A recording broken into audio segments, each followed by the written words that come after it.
Guys, pakikita ko dito ang aming tahanan sa kalagitnaan ng farm.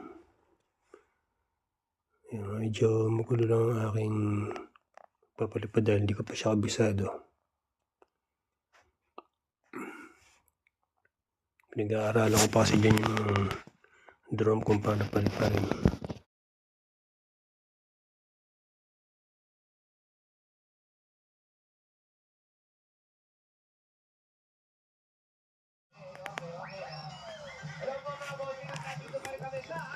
Ayan, makikita nyo may mga puti sa mga damuhan na yan, tupa.